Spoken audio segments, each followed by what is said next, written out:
చండాలం. ఏంటి? నేను ఫోన్లో మాట్లాడుతున్నాను. చెప్పవే. నువ్వు ఎంత తలకి నూనె పెట్టుకున్నా మట్టయితే అంటుకోకుండా ఉండదు కదా.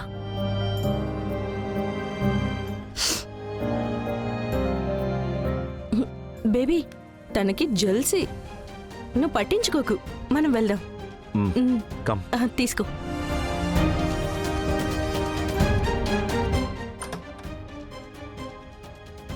సార్ బయలుదేరదామా? బయలుదేరదాం. అన్నట్టు రవికి సపరేట్గా ఒక ఏవి తయారు చేయమని చెప్పానే, అదేమైంది? అది రెడీ చేశారా? Yes madam. లండన్లో రవి ఒక అవార్డు తీసుకుంటున్నట్టు ఒక మూమెంట్ యాడ్ చేయమని చెప్పానే, అది చేశారా? అవార్డా? అది మేడం. శామ్, నేనెక్కడ అవార్డు తీసుకున్నాను? కొత్తగా మాట్లాడుతున్నావు ఏంటి? ఒక్క నిమిషం, మీరు అది కొంచెం చెక్ చేసే పనిలో ఉండండి. అలాగే మేడం.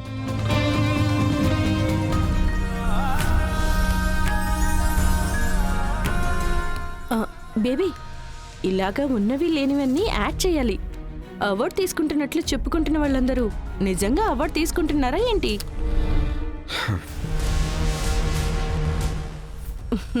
అవార్డ్స్ వచ్చినా కూడా అది లోకల్లోనే అవార్డ్స్ వచ్చుంటాయి. దానికి అందరూ ఓ బిల్డప్ ఇచ్చుకుంటున్నారు. ఇలాంటి ఫంక్షన్లోనే మనల్ని మనం స్ట్రాంగ్గా పోర్ట్రేట్ చేసుకోవాలి బేబీ. అప్పుడే మనం చాలా గ్రేట్ అని పక్క వాళ్ళు అనుకుంటారు. కావచ్చు శామ్, అబద్ధం చెప్పడం ఎందుకు? బేబీ, నేను నీకు ఏం చేసినా కరెక్ట్ గానే చేస్తాను, నన్ను నమ్ము.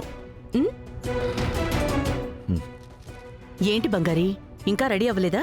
అదిగో అది వెళ్తుంది కదమ్మా, బల్లిలాగా ఆయనకి అతుక్కునే. మరి నేనెలా వెళ్తాను? సిస్టర్, తను వెళ్ళటం లేదు. అర్థం కాలేదు శేషు. తను వెళ్లే ఛాన్సెస్ చాలా తక్కువ సిస్టర్. మీరు వెళ్ళి రెడీ అయ్యండి. బావతో కలిసి జోడిగా వెళ్దురు గాని రెడీ అయి వచ్చేయండి. రా వెళ్దాం.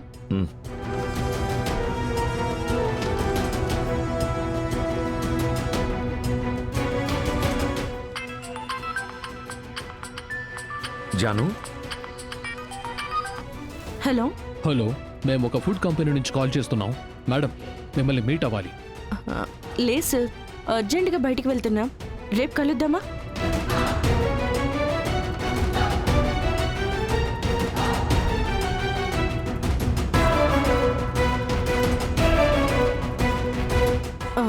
అలాగే సార్, వస్తున్నాను. ఏమైంది శామ్? ఒక ముఖ్యమైన క్లయింట్ మీటింగ్కి రమ్మని చెప్పారు. అయితే నాతో నువ్వు రావట్లేదా? రావాలనే అనుకున్నాను, కానీ నీ వైఫ్ బంగారి మనం వెళ్తూ ఉంటే దిష్టి పెట్టినట్టుంది, తగిలినట్టుంది. నువ్వు వెళ్ళు, నేను ఆ క్లయింట్తో కలిసేసి వస్తాను. ఎలా ఇచ్చా? జాగ్రత్తగా వెళ్ళిరా. శామ్, ఎక్కడికి వెళ్ళావు? నువ్వేదో ఫంక్షన్కి రవితో వెళ్తున్నావని చెప్పారు, కానీ నువ్వు మాత్రం ఇంకెక్కడికో వెళ్తున్నావు. ఏమైంది శామ్? నేను ఫంక్షన్కి పోవడం లేదు, ఎక్కడికి పోవడం లేదు. ఇప్పుడు మీ అందరికి సంతోషమా? ఏ రవితో వెళ్తే లోపలికి రానివ్వమని చెప్పారా? కేడి,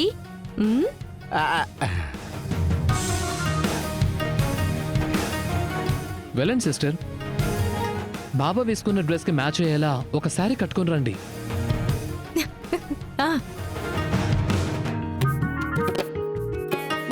సిగ్గు మొగ్గలేస్తుంది, సిగ్గు మొగ్గలేస్తుంది. జాను, నేను బయలుదేరుతాను. వెయిట్ చేయి రవి, బంగారిని రాని. తనెందుకు జాను? మరి ఒక్కడివే వెళ్తావా? ఇద్దరూ కలిసే కదా వెళ్ళాలి. లేదు జాను, నేను ఏమీ చెప్పకు. నువ్వొక్కడివే వెళ్తే అస్సలు బాగోదు. బంగారిని కూడా తీసుకువెళ్ళు.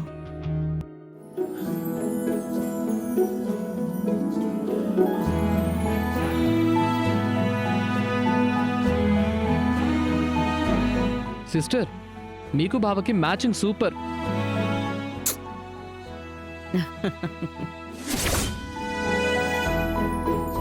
సరే, మీరిద్దరూ ముందు బయలుదేరండి. మళ్ళీ ఎవరి కనపడుతుందో ఏంటో. జాన్సమ్మా, మీరు మాతో పాటు వస్తారా? అయినా మీ మీటింగ్ క్యాన్సిల్ అయింది కదా, ప్లీజ్ రండమ్మా. వద్దు బంగారి. పెళ్ళైన ఇన్ని రోజుల్లో రవి నిన్ను బయటికి తీసుకువెళ్ళాలని దేవుడికి నేను మొక్కుకొని రోజులేదు. అది ఇప్పుడు నెరవేరుతోంది. నేను కన్న కల నేనే పాడు చేస్తే ఎలా? మీరిద్దరూ వెళ్ళిరండి. మీరు కన్న కల మీ కళ్ళ ముందు జరగాలి. ప్లీజ్ రండమ్మా. అమ్మా అమ్మా అమ్మా అమ్మా ప్లీజ్ రండమ్మా. సరే వెళ్దాం. రవి వస్తాను. ఆల్ ది బెస్ట్ బంగారి. బాయ్ శేషు. ఆ, నమస్కారం. నమస్కారం. రండి మేడం. నమస్కారం మేడం. రండి మేడం, నమస్కారం. రండి. నమస్కారం. అందరూ కూర్చోండి. Welcome madam. నమస్కారం. ఇదిగోండి సార్. రండి సార్, రండి మేడం, ఇది ఇవ్వండి. Welcome madam. Thank you. Thank you. Thank you so much. ఇదిగో. సార్, మేడంను కూర్చోమని చెప్పండి. మేడం మీరు కూర్చోండి. సార్, మీరు కూడా కూర్చోండి సార్. Thank you. కూర్చోండి మేడం.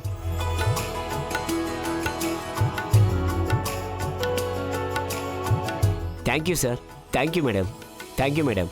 ఈ ఫంక్షన్ కి ముఖ్య అతిథిగా విచ్చేసిన Jhansi foods chairman Jhansi madam గారిని, ఆవిడ వారసులైనటువంటి రవి గారిని, బంగారి గారిని మేము మనస్ఫూర్తిగా ఈ ఫంక్షన్ కి ఆహ్వానిస్తున్నాము.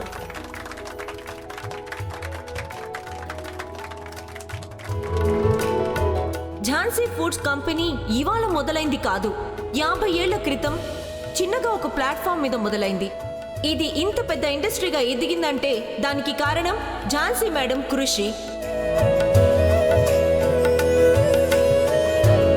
ఝాన్సీ మేడం ఇవాళ మన ఊరికి గుర్తింపుగా ఎదిగారు. దానికి మించి ఆవిడ మనందరికీ పెద్ద ఇన్స్పిరేషన్ గా నిలిచారు. ఆవిడ మన ఫంక్షన్ కి రావడం మాకు నిజంగా చాలా గర్వంగా ఉంది. ఝాన్సీ మేడం గురించి మీ అందరికీ తెలుసు. అదే విధంగా ఝాన్సీ ఫుడ్స్ కి కాబోయే చైర్మన్ రవి సార్ గురించి అందరికీ తెలియాలి కదా. రవి సార్ గురించి ఒక చిన్న ఏవీ చేయించాం. ఆ ఏవీని చూసేద్దాం.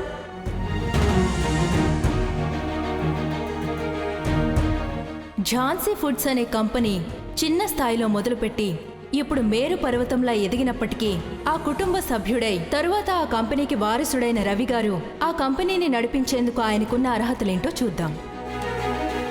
రవి గారు పుట్టింది వైజాగ్లోనే అయినా పెరిగిందంతా లండన్లోనే. ఏంట్రా తిరుగుతున్నాడు అని చూస్తున్నారా? అవును, అక్కడ ఆయన తాగి తిరిగేవాడే కదా.